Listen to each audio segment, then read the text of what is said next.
Chairman Mineta briefed reporters on new air safety initiatives in response to last week's terrorist attacks. He spoke for about 20 minutes.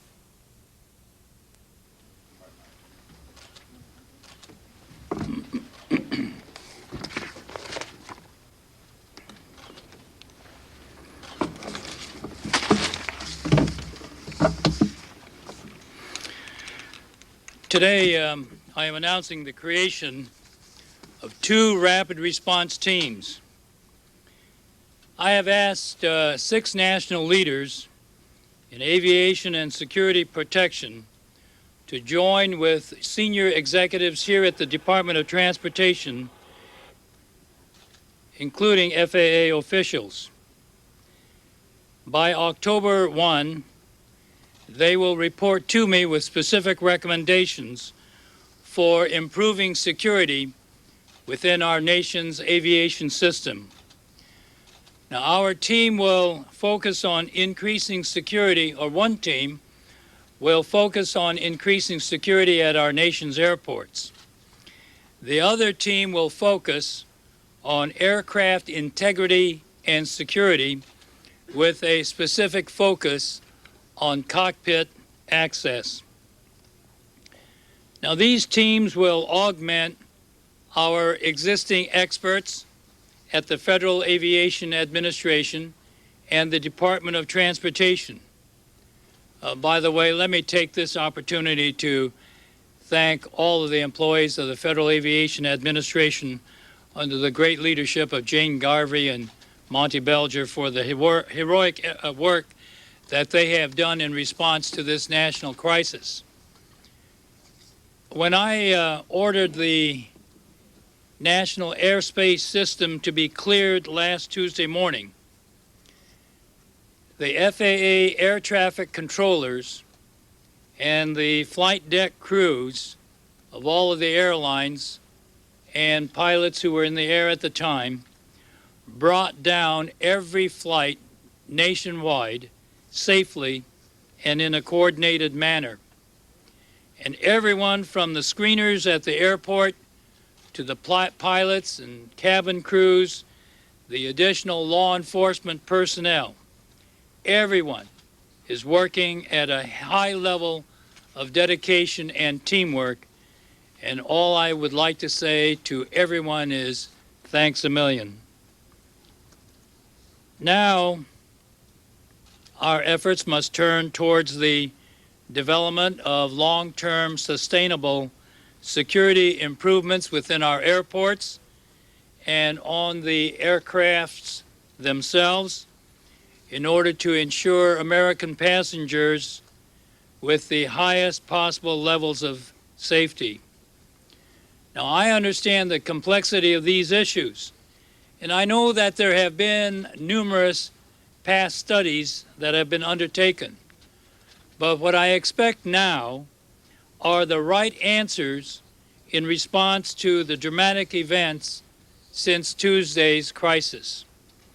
Now, the Department of Transportation is prepared to act immediately, and I am confident that each of these very distinguished task force members will help us do just that.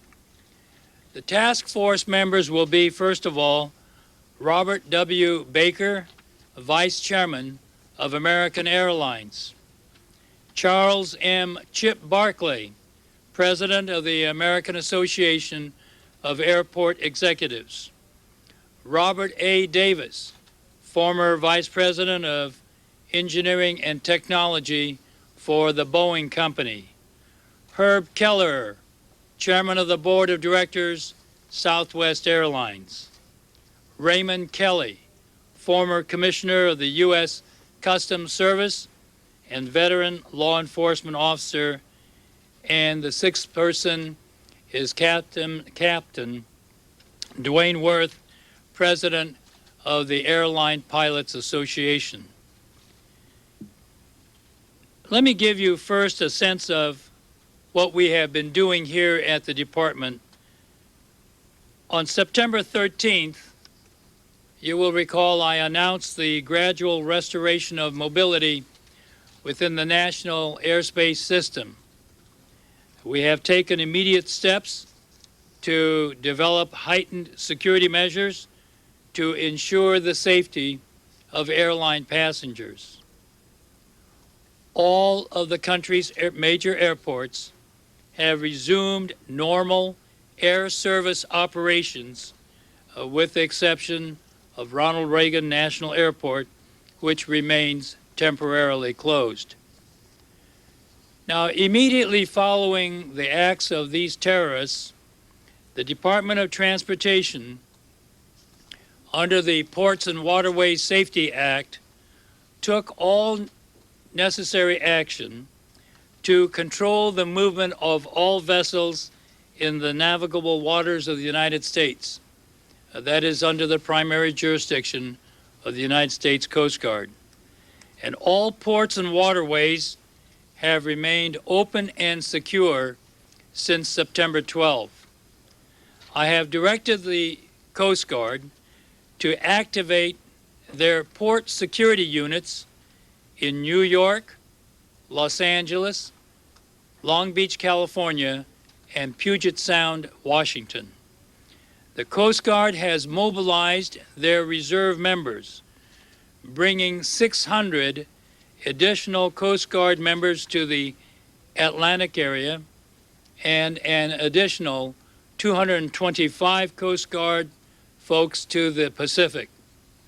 In addition, the Coast Guard continues to assist disaster relief efforts in New York, having created a virtual highway in the port of or the New York Harbor in order to support rescue operations. It is also transporting disaster rescuers using a fleet of 9 Coast Guard cutters, 7 Coast Guard small boats, and 4 Coast Guard helicopters.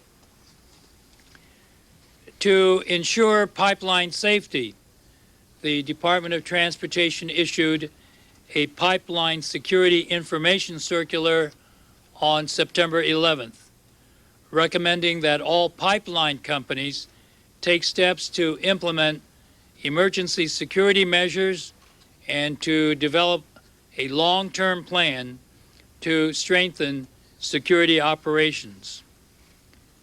In conclusion, let me quote President Bush. "The world has changed." End of quote. Now, I would add, so has the nature of our national transportation system. Our national transportation system has become a target. Passenger vehicles have been transformed into lethal weapons in a profane and cowardly campaign of violence. This past week requires us to develop a new system that will move people and commerce safely and efficiently. And that is the mission before us. I promise the American people that the President and I, working with other federal officials, as well as state and local government and the private sector, will accomplish that mission. I'll now take questions. Mr. Mineta, Matt Walden, New York Times. Have you changed the linkage between the FAA and other transportation operating agencies and the Pentagon in terms of how you alert the Pentagon? And there are conflicting reports on when the FAA told the Pentagon what was going on. Can you clarify that? Well, we haven't changed the linkage because the linkage has had already existed between FAA and DOD, and we did notify them in a timely basis, and we've gone over that and are satisfied that we notified them in a timely basis.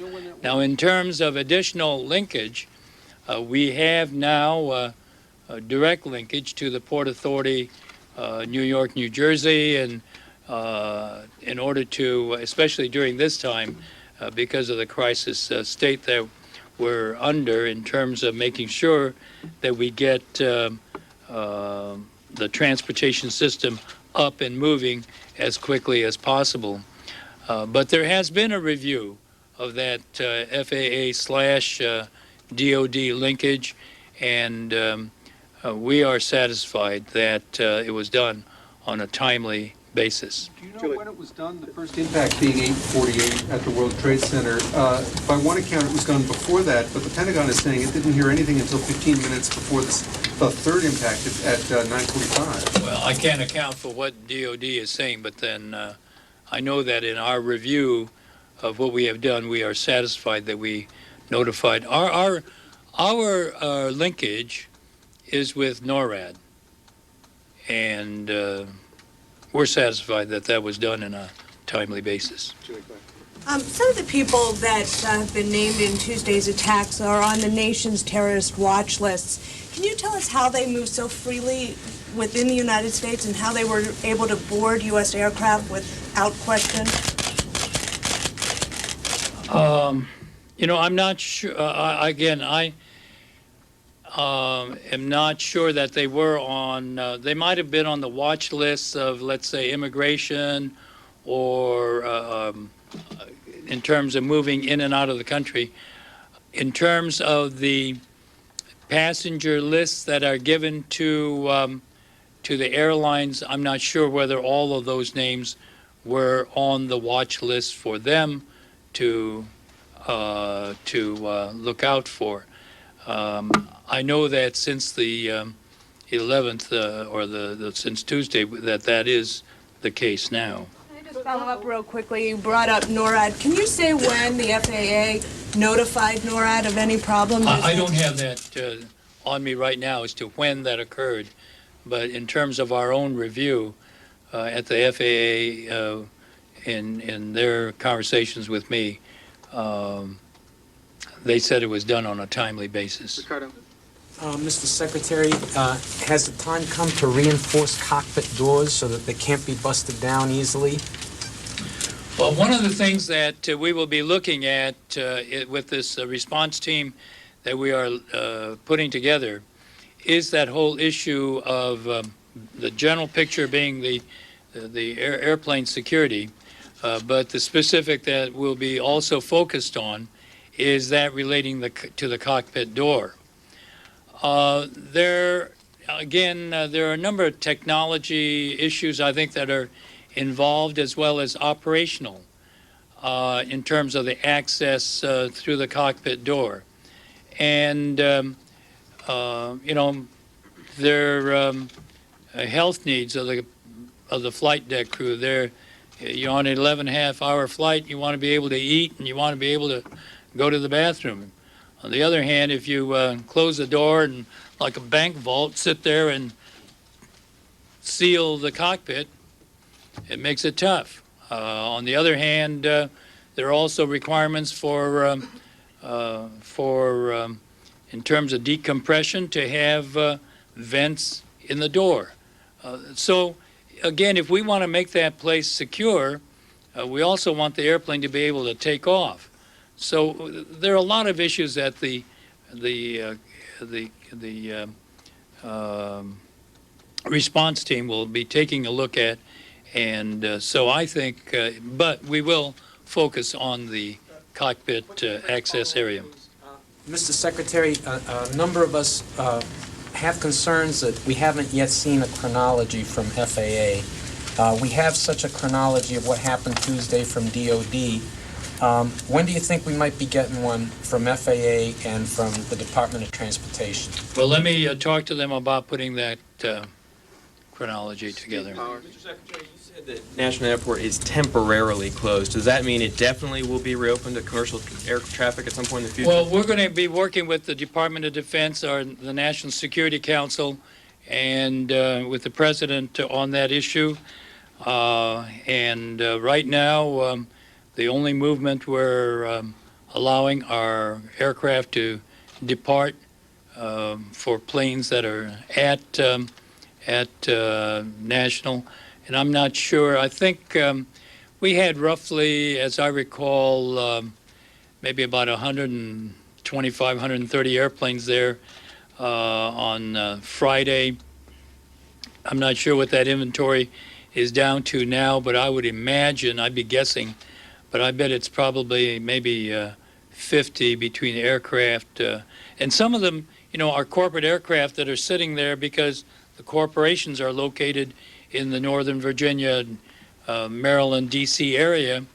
But I think, and then some of them, because we're only restricting it to south departure, if you got a 757 and the winds aren't the right way, we're not going to be able to take that 757 off. Just as a follow-up, Mr. Gray, so is it fair to say that the administration is considering permanently closing National Airport, or is that not No, something? I can't say that it's being closed permanently. I'm just saying that for right now, and I can't even give you a determinate time as to when we will be taking a look at this again. But there are people at FAA looking at how do we operate Reagan National Airport on a safe basis. Remember, there's one big major criteria: southbound arrival, southbound departure. Now, that's a criteria that has to be met in that airport operation. Once we can figure out how to do that, then we will be looking at the possibility of at least saying to the National Security Council, here's an alternative that may be possible. One last question, Don. Well, I have a question, but first to follow up on what you just said, since I think you might have misspoken. You don't mean southbound as in going south in each case. Departure south, arrival from the south. From the south, okay. And that means the downriver approach and the upriver takeoff is to be permanently banned. That's At least for the time being, right now, that is the criteria that has been imposed on us. all right. The other question, though, was about cargo and mail and airplane bellies. Do you expect that to be banned on passenger aircraft for the foreseeable future? Chip makers and others in Asia now are beginning to howl about this. Well, right now, until we can deal with the security issues, that's part of there's a prohibition on cargo and mail in passenger aircraft holds. And we will be taking a look at that. Jane or Michael, anything to add to that? I would simply add that we've had some good discussions with the post office, and we believe we've come up with a very good protocol that would allow mail to be moved in the belly of the aircraft, and also dealing with some of the cargo issues. But we will be hearing more about that. We hope that ban, therefore, can be lifted very soon, perhaps even as soon as tomorrow. The important point was to establish the right protocol with the Post Office Department. We believe we've had some very productive conversations in the last several days on that. And does that include the scanning of mail by airlines, which cannot be done now? In some cases, in very, very narrow circumstances, but we believe in the right kind of circumstances that we believe can be done. That may take a little bit more time, but we believe we have the protocols in place and working that through the Post Office. Secretary Mineta, Secretary. Secretary Mineta, about this watch list. Jonathan, go ahead. You alluded to the two previous commissions and made recommendations. Even now, some of those recommendations have not been implemented, and some of those recommendations have only now been implemented at this time and were ignored during the previous years. What guarantee do we have that this task force, these recommendations will become part of our LRO? Well, first of all, the report is going to come to me in 2 weeks. The way I intend these response teams to work is that as they're meeting or talking every couple of days, I'm going to be getting progress reports. So it's not as if I'm going to be sitting on the haunches. until the 1st of October. So there'll be a give and take during this whole 2 week. And as I said, these are going to be action items. I chaired in 1997 the National Civil Aviation Review Commission. I'm familiar with these kinds of blue ribbon commissions, and I don't. We didn't write or make recommendations in that NCARC to have them become dusty on some shelf somewhere. And much of the legislation that was herded by Jane Garvey following the issuance of that report have become, in fact, pieces of law that have passed since then or become regulatory change items. I intend to do the same thing here. Having overseen the NCARC process, I didn't want that to sit on the shelf, and I don't intend to have the recommendations that come out of these response teams to be sitting on the shelf. These are, for me, action items. Thank you very much, everybody. Secretary.